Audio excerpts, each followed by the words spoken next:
We all want to find love. We all have a desire to find our other half and live happily ever after. What seems to be difficult for a lot of us, however, is understanding what love truly feels like. Should it be instantaneous or can it grow over time?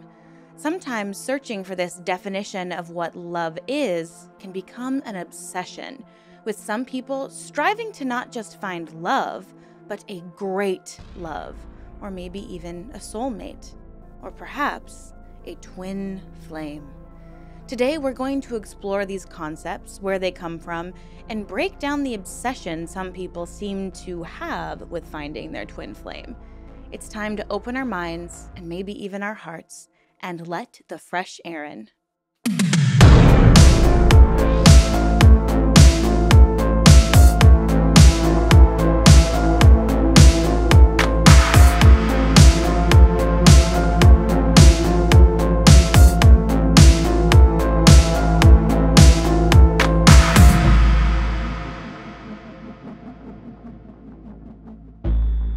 Greetings, everyone. Welcome back, or welcome if you're new. My name is Erin, and I am fascinated by all things cults, true crime, and unique spiritual practices. If you like true crime and talking about cults, well, this is the place for you, so please consider subscribing. I would love to have you. Today, I am so excited because we actually have our first single parent sponsorship. You will find a link to her Amazon wishlist in the pinned comment down below if you'd like to purchase an item for her daughter. But in the meantime, here is her story. Hi, Erin. My name is Kirsten, and I'm 34 years old from South Central Pennsylvania. I have a 14 going on 18-year-old daughter named McKenna, but she goes by Kenna. Kenna is a straight-A distinguished honor roll student. She's in student council and is the manager of the girls' high school basketball team. I am a single mom. Her dad and I haven't been together since she was 1.5 years old. He's a functioning alcoholic, and I had to walk away when she was a baby. Sadly, after that, I went into a drug addiction of my own. I am extremely proud to say that I have been clean for 4.5 years. Yes, that's amazing. I got clean on July 24th, 2019, after many years of struggling. I'm so lucky that Kenna was never taken from me by the system during that time. Her dad and my mom just always had her and made sure she was taken care of. In April of 2019, I found my boyfriend overdosed on our bathroom floor, and that was the catalyst for me to get clean. Now, Kenna is my life. I've stayed single this entire 4.5 years. I haven't even dated, and I really have no interest. It was so important for me to just get it together for Kenna. Now we have our own cozy place that is our home, just me and Kenna. It may be a trailer, but you know what? It's back an old dirt lane in the country, and we are surrounded by deer and cornfields. We love this humble little country life we've built. I got clean just in time to be able to be here for Kenna through all the girl and boy crazy days, and I wouldn't trade it for anything. I also work in drug and alcohol treatment. My title is Admissions and Outreach Manager. I work for a small nonprofit inpatient facility that has 45 beds. We only serve the Medicare population, and I wouldn't have it any other way. I was always a client with Medicaid every time I went to treatment. I know I would make much better money if I worked in a big, fancy, private insurance-funded facility, but that just isn't where my heart is. Morally, I just don't think I could do it. I make enough to pay our bills, put food in the fridge, and keep this place warm over the winter, but there isn't a lot left for Christmas gifts. Of course, since Kenna is a teen in high school, she sees all the products on TikTok, and all the other girls at school have it all. And also, I forgot to mention, Kenna made the decision last year to stop going to see her dad. Her stepmom always treated her less than, and finally one day, Kenna had had enough.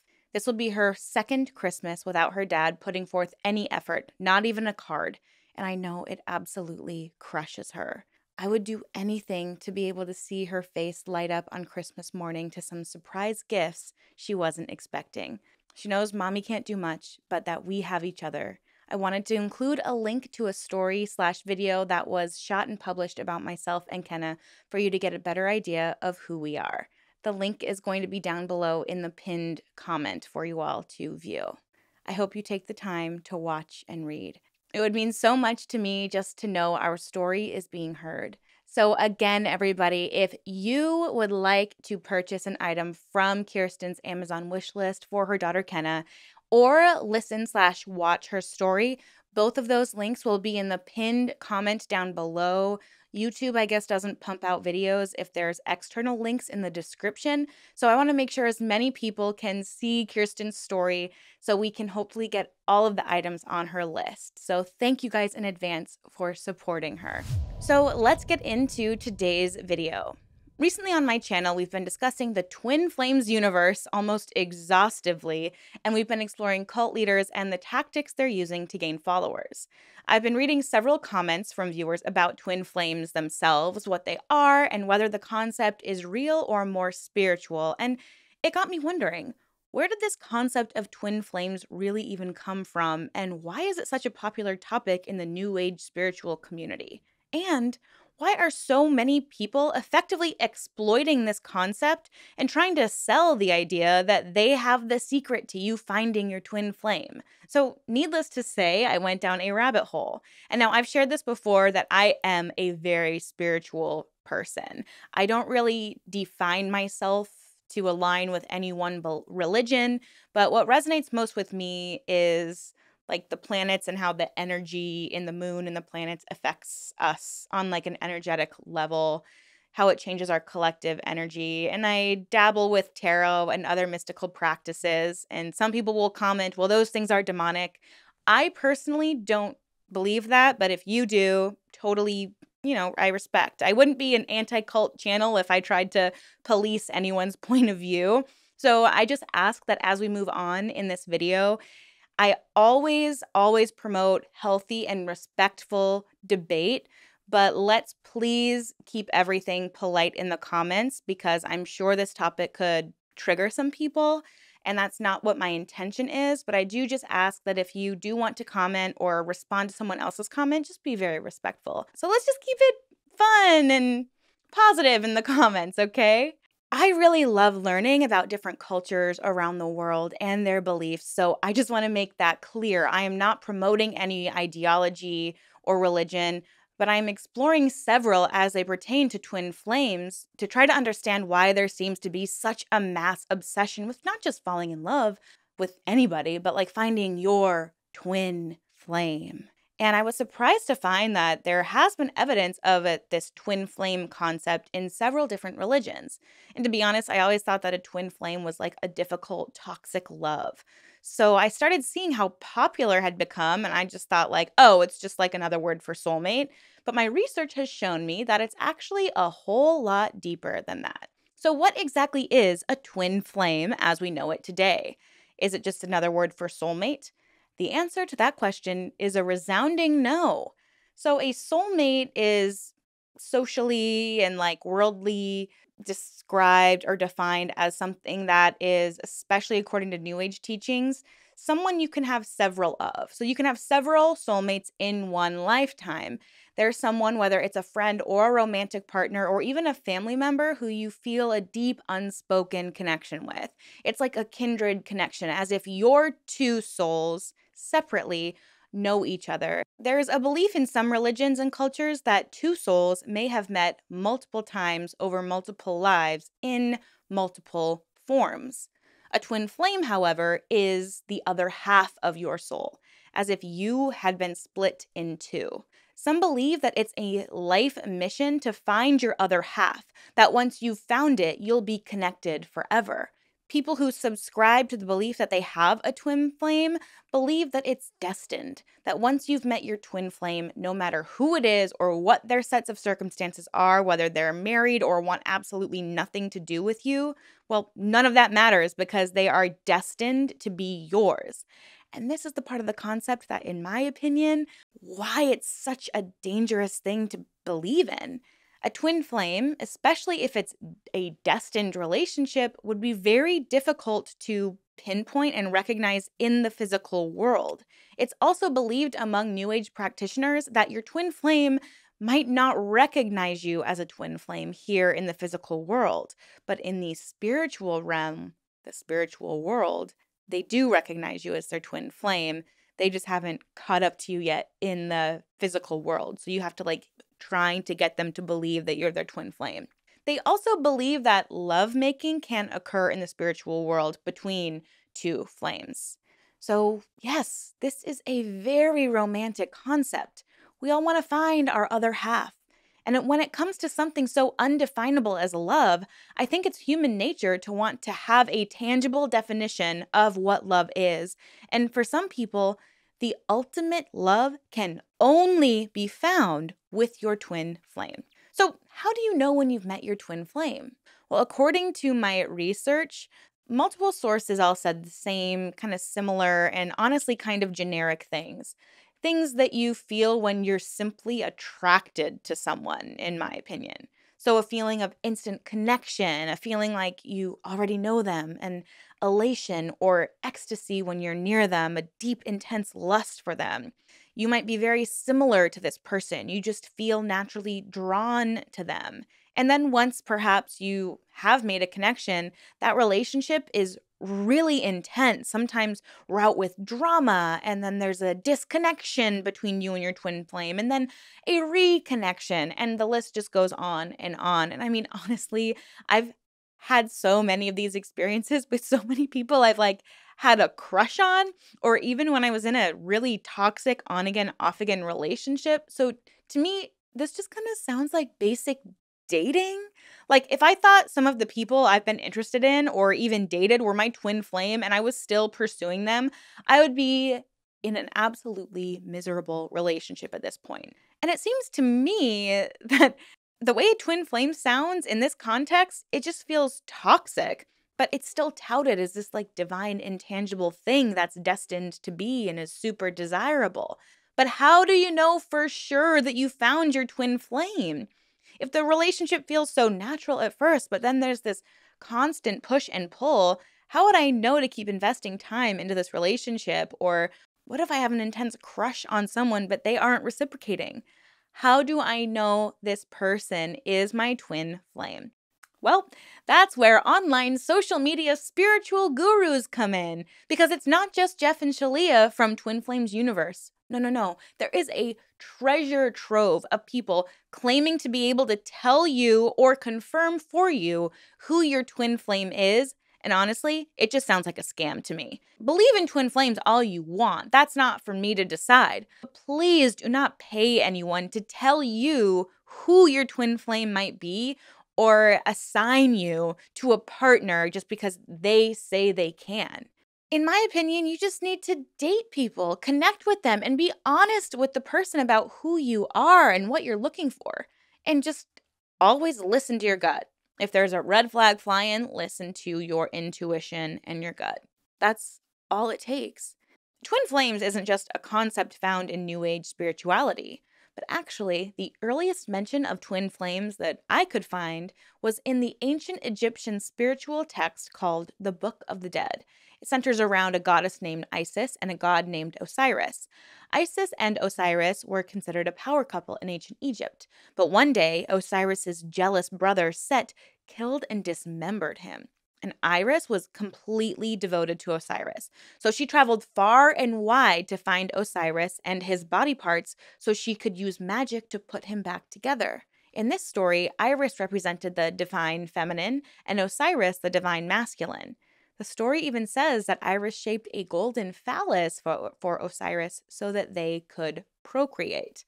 And it's interesting to me too, because we've seen a lot of this feminine versus masculine theme with Jeff and Shalia when they've especially been trying to assign twin flames to people.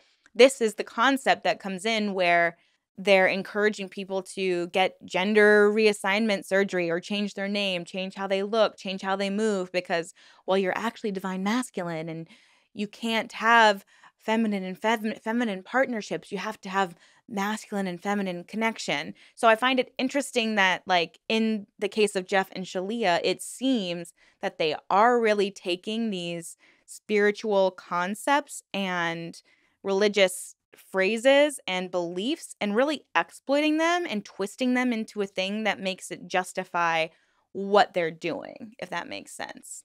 The next ancient reference I could find about twin flames was Plato discussing it in terms of Greek mythology. According to his piece of work called Symposium, he theorizes that twin flames actually used to be one soul, one body with two heads, four arms, and four legs.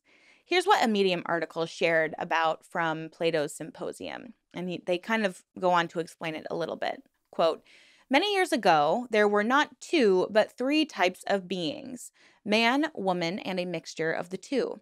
Humans were different in appearance and form.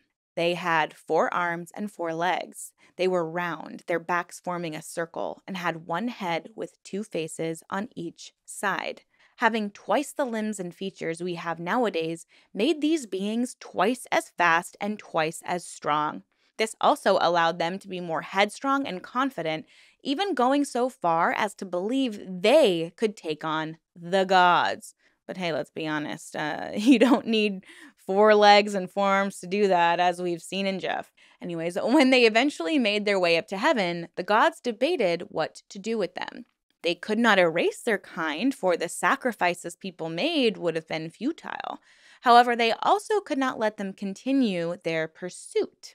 Therefore, Zeus decided to cut them in half. By doing so, they would become weaker and more useful to the gods, because now there would be twice as many beings to make sacrifices to them. After humans were cut in half, Apollo turned their heads so they could see what had been done to them. Then he healed them while leaving a few reminders on the body of what they are missing. This was done to keep their behavior in check. Consequently, humans have been seeking the other half ever since, clinging to each other to fill the gap they now experience. Zeus then made it possible for them to conceive of posterity by putting their genitals on the front side of their body. According to this tale, captured by Plato in his Symposium, this is where love towards other human beings originated. It is a way of trying to make one out of two, to restore itself to its original state. Every one of us is then looking for our other half, our missing piece. When a person finds their other half, they will be overwhelmed with feelings of friendship, trust, and love, and the need to be with each other at all times. When one would ask these people then what they expect from each other, they would not be able to answer. It is not merely about sexual contact or desire. That is not what one would dedicate everything to. The soul simply feels a need for the other person inexplicably. This desire to pursue one's missing half is referred to as love. And a famous quote from Plato says, "Love is born into every human being. It calls back the halves of our original nature together. It tries to make one out of two and heal the wound of human nature." Unquote. Next, we'll consider a Vedic text called the Shiva Purana. Twin flames are described in this similarly as two beings that are from one soul that are born in different places.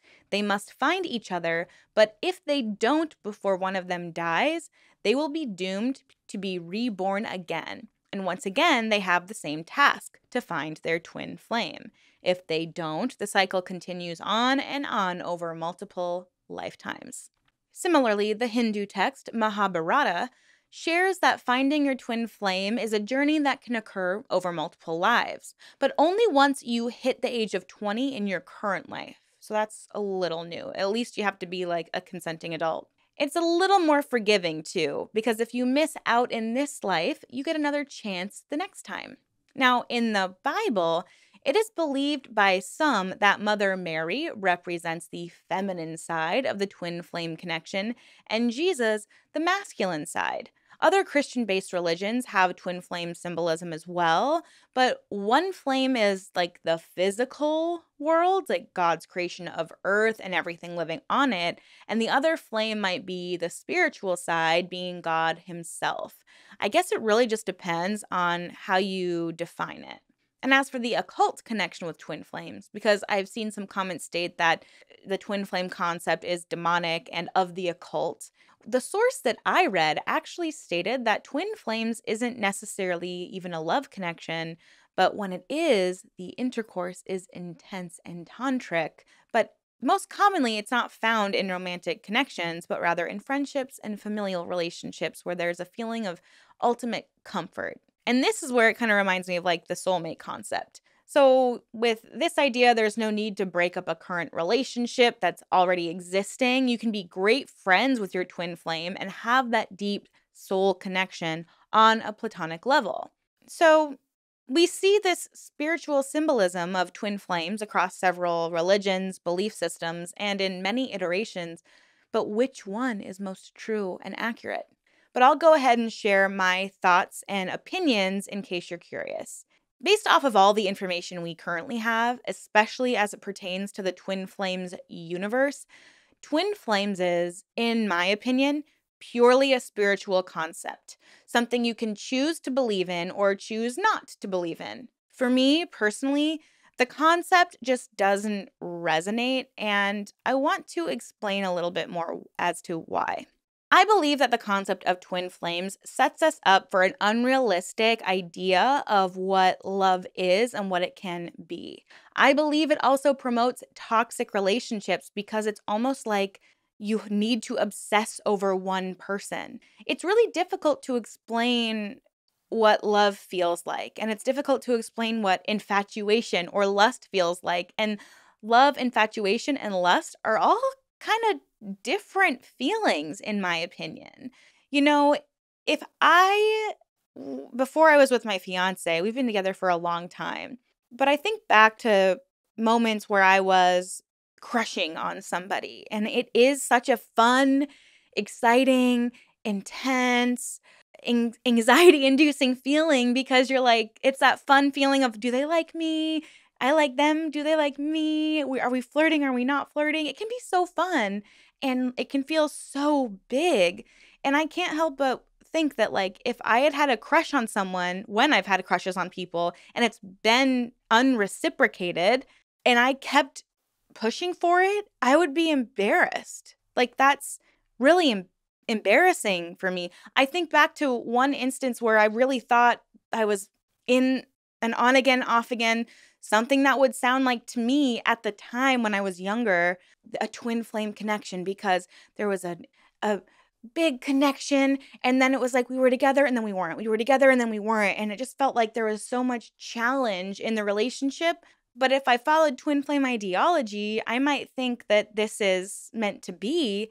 But from a grounded place, when I look back at that relationship, I'm like, that was not healthy. And I look back at my behavior that I thought was just fighting for this relationship by mailing letters and doing cringy things like that I'm even embarrassed to admit right now. That would be considered acceptable in the twin flame universe, you know?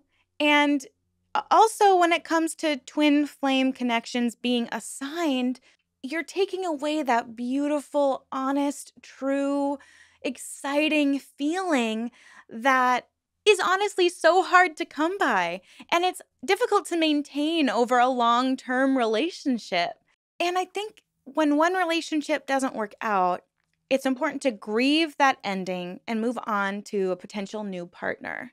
And with the twin flames ideology, as it's being promoted by a lot of spiritual gurus and Jeff and Shalia, there's not really an opportunity to find new love. It feels like it has to be a certain type of love that honestly sounds the way I would describe a toxic relationship today.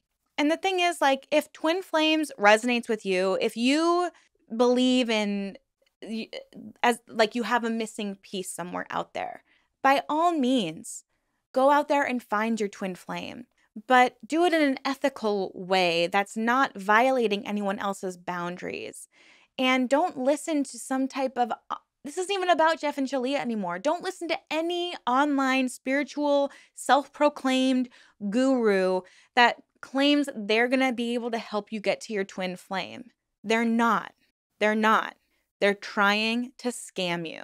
They have found a popular topic in the dating industry, which is one of the most popular industries you could ever be in. They've found a way to monetize it, and then they're exploiting it and making it sound like they have a secret recipe. And sometimes that recipe does look like healing yourself so that you can find someone.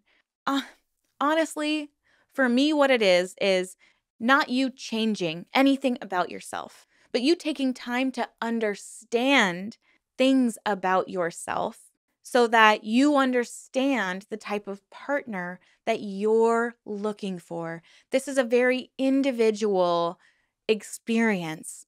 What you like is not going to be what Jeff or Shalia likes. What you like is not going to be what the Alpha Male podcast is promoting. You might want a really 50-50 dynamic, or you might want to be a stay-at-home mother and find a man who's going to do all of the financial providing for you.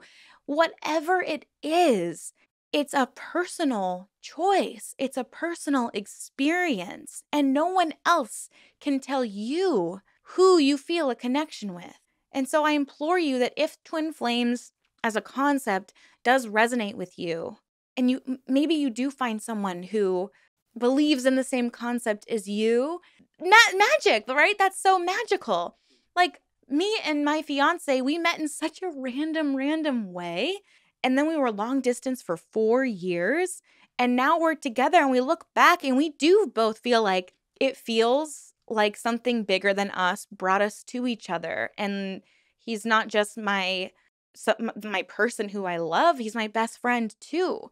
And there were challenges throughout the relationship. We were long distance, like that's hard as it is. And we moved in together, and that was challenging too, just because it was so different. We faced challenges too. So I guess you could argue that he is my twin flame. But still, it could be the connotation for me is different because of Twin Flames universe with Jeff and Shalia. But it's never super resonated with me. But again, if it resonates with you, that's fantastic. Just be careful who you listen to for advice. And please do not pay anyone to help you find your twin flame. In my opinion, it's not a real, tangible thing that someone else can do for you.